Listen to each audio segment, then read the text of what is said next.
We are recording. I'm just gonna pop over there. Come here. Oh, there we go. First of all, I have to change my omnipod because my omnipod expired on me and I need insulin to live. If you don't know what diabetes is, I pretty much need insulin to live. So we're filling up my omnipod with insulin today so that I can stay alive.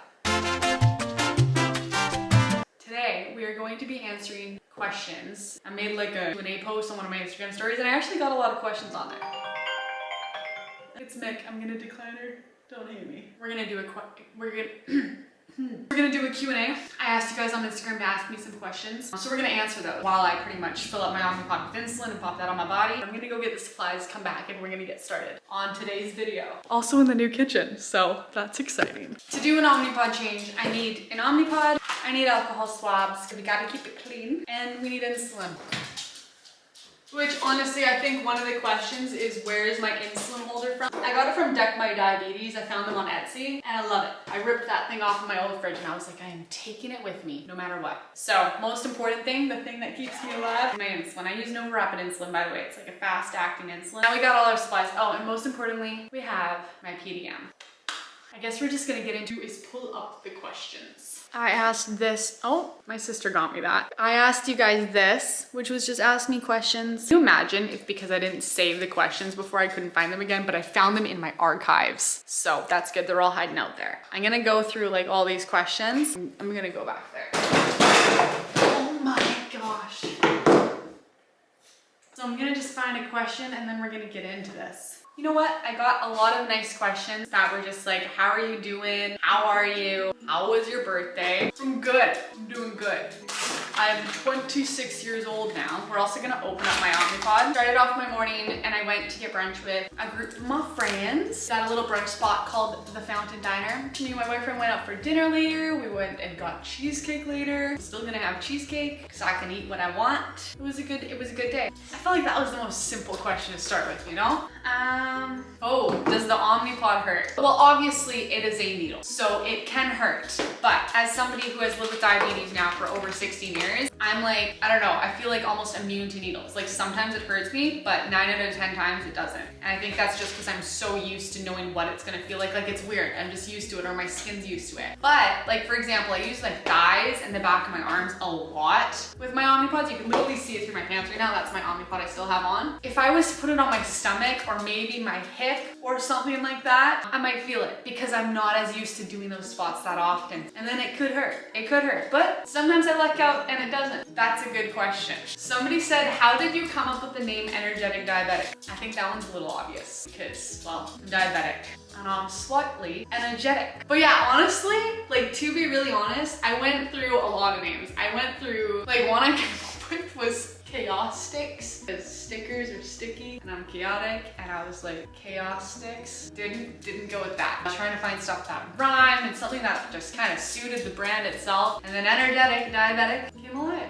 So the first step for my omnipod, by the way, is actually discarding the old pod. So I'm also gonna check my blood sugar right now. We are started going up a little bit at 10.5 expired. So pretty much the omnipod 2, when it expires, you actually have another 8 hours to change it. It's kind of nice if you're like me and don't really like plan in advance to change my omnipod. It'll be like, okay, your omnipod's about to expire. And then I'm like, you get that warning. And then it says, oh, it is expired. And then you literally have another 8 hours to change it. So if you're procrastinating like me or you're a forgetful person, if I like went out for the entire day and forgot my omnipod was gonna change, it'll say it's expired, but then I'm gonna have a whole 8 hours to get home and change it. And that is plenty of enough time to figure that out. However, if I ran out of insulin and went through more insulin than I was planning to before this omnipod expired, I would have to change it immediately, and that's when it starts screaming at you and then you have to go and change it ASAP. Because again, I need insulin to live. We are deactivating my pod currently. Ta-da! And we are gonna set up a brand new pod. I also have to do this video quick because I need insulin.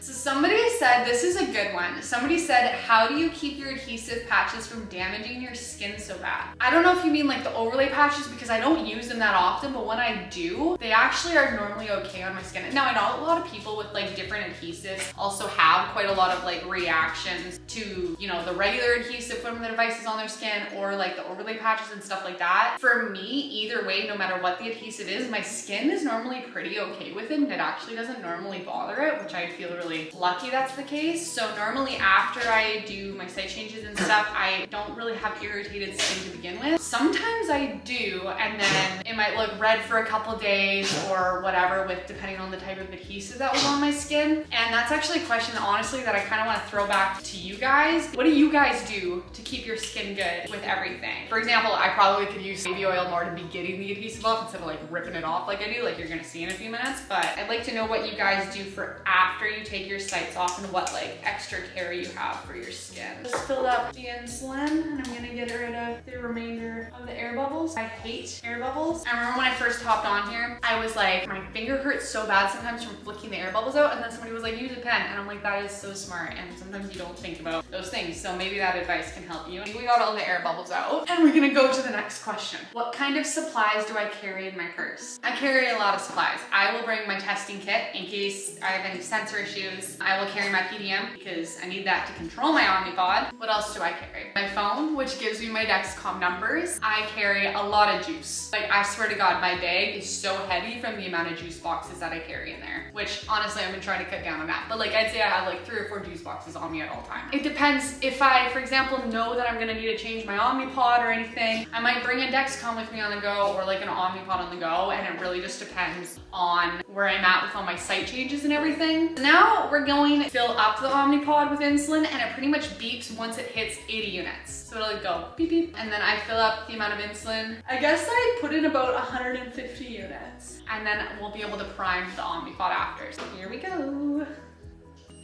Ta-da! Bum, bum, bum, bum. It beeped. I don't know if you were able to hear that, but it did beep. Let's go to the next question. Why did you move out of your apartment? So me and my boyfriend obviously lived in the last apartment together, and it was just a 1-bedroom apartment. And then just because I worked from home full time, and once Energetic Diabetic did start, like the whole business, I needed like a bigger area, because pretty much back at the other place, our living room, we stopped using because it was just U-line boxes covering me with all my supplies and bubble mailers and envelopes and literally everything for the business turned into the living room. And that's when we're like, okay, we need to find a 2-bedroom place at this point. That's pretty much the reason. Just needed a bit more room. And now I have an office for Energetic Diabetic. If you saw the last video, we set that up. So house tour is coming soon, I swear.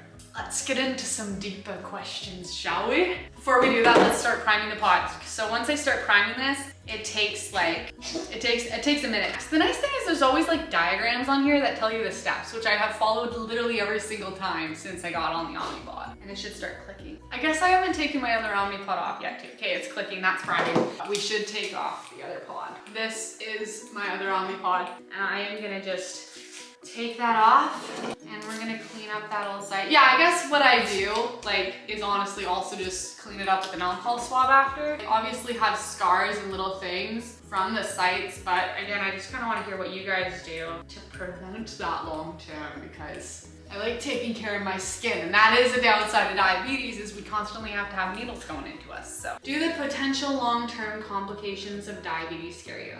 Yeah, they do. The biggest one for me is my eyes, because I want to be able to see everything. Kidneys, heart, all of it. Because diabetes, if you didn't know, can affect a lot of you, all of your stuff.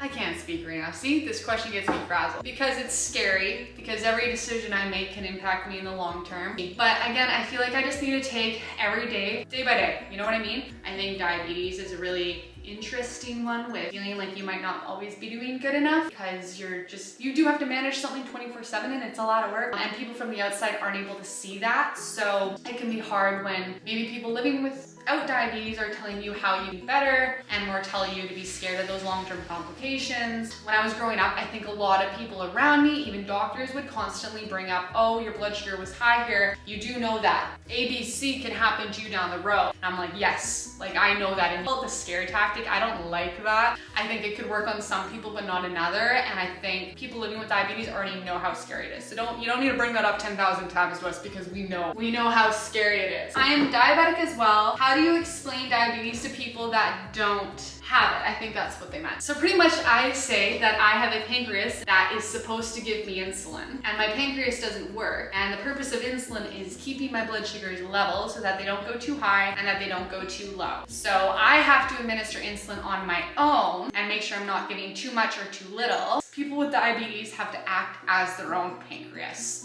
is the gist of it. Yeah. How old were you when you got diabetes? I was 9 years old, so I've had it for 16, almost 17 years now. Now we're gonna take off this and then the 2 stickies. Ta-da! And I'm thinking that I honestly might use my hip because of the fact that I have been using my legs and my arms way too much. Also, I'm just gonna like inject this in the middle, and I feel like this one might hurt me a little bit, but here we go. 1 click, 2, 3, 4, 5, 6. We're good. New Omnipod is on. We're just gonna check my blood sugar. We're at 11. We are going up a little bit. Ooh, low carb recommendations. Really good one is get a piece of lettuce, cheese, salami, mustard, pickle, whatever you like to put in like a normal sandwich. Wrap it up in like lettuce, ham, or whatever in it. That's a good snack. Like low carb, no carb, boiled eggs, sugar-free Jello, and make sure it is sugar-free Jello. I was buying sugar-free Jello regularly for my snack, and then one day I bought more Jello, and I went over the weekend, and I was like, I cannot get my blood sugar down no matter what I'm doing. It keeps going high, and then I would keep getting hungry when my blood sugar was high, so I'd be like, I'm gonna go get some Jello, and then my blood sugar would keep going up. Turns out that was not sugar-free Jello. So make sure it is sugar-free, and then it's like 1 gram of carb for the thing. That's a good snack. Low carb meals I've been doing is like stuffed peppers with cauliflower rice, and I've started using cauliflower rice over everything. Maybe I'll have like an apple, and that's not like crazy, or half an apple with some salami and pickles, carrots with ranch,